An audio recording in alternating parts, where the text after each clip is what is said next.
know how lucky you are this evening to have in our midst Shane Conlan. Shane does not do the banquet scene very often, but when we invited Shane to be here, we really wanted to bring him here and acknowledge the fact that he was inducted into the NCAA College Football Hall of Fame this past December. An extraordinary award. So I'd like to introduce Chicago County's own Shane Conlan.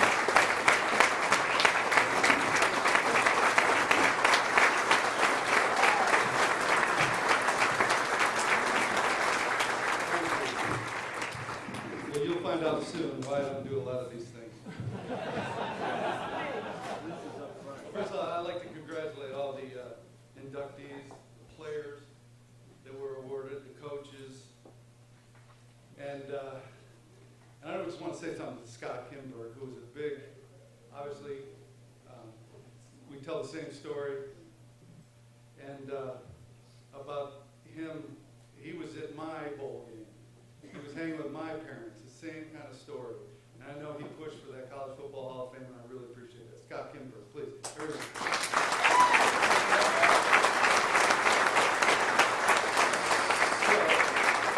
I'd also like to thank my family members, but I'm not going to because they left.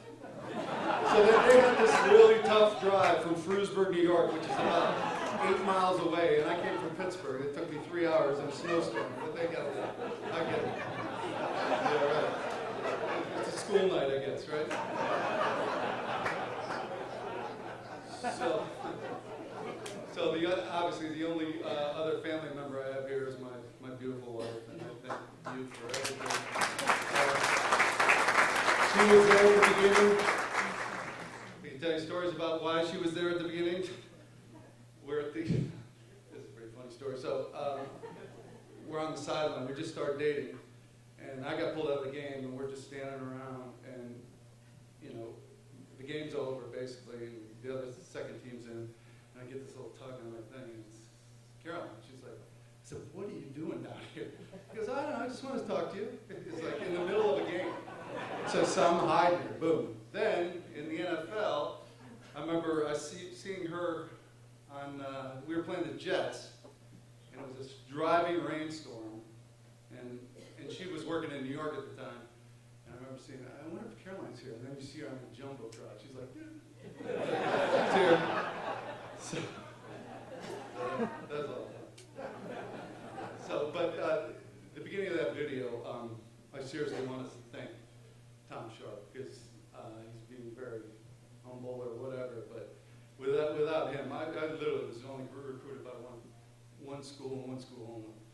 And he made sure that Tom Bradley was that day, was at that game, watched me play basketball, which I had 1 point, fouled out. Thank God. I think I was average like 22 that year.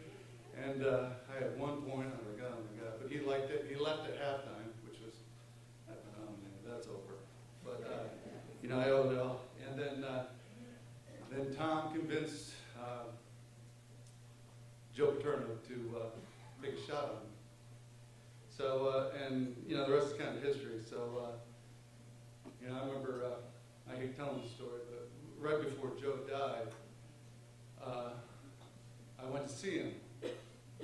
And he, you know, he was weak. I think he lived probably another month. And it's just incredible. The man's mind at that age, I think he was 83. And we're leaving, and he hugged me, and he was like, Shane, I just hope you know, it was tough on you for a reason. I was like, are you kidding me, Coach? And it's unbelievable. And then he goes, hey, how about how we found a kid from Frewsburg, New York, and made him an All-American linebacker. And I was like, ran out of there, like, how he can remember that. He remembers my parents' name, everything. So, thank you, Coach Paterno. Rest in peace.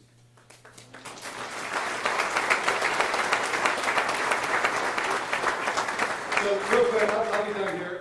People say 50 is a bad, you know, you hit 50, you're like, oh my God, your life's all right. Well, I had a pretty good year this year. It was pretty good. I was elected into the College Football Hall of Fame, which is awesome. My son, my oldest son, played at Hobart College, got the Elite Eight. And then my senior son in high school, got a full ride at William & Mary. Good day for me.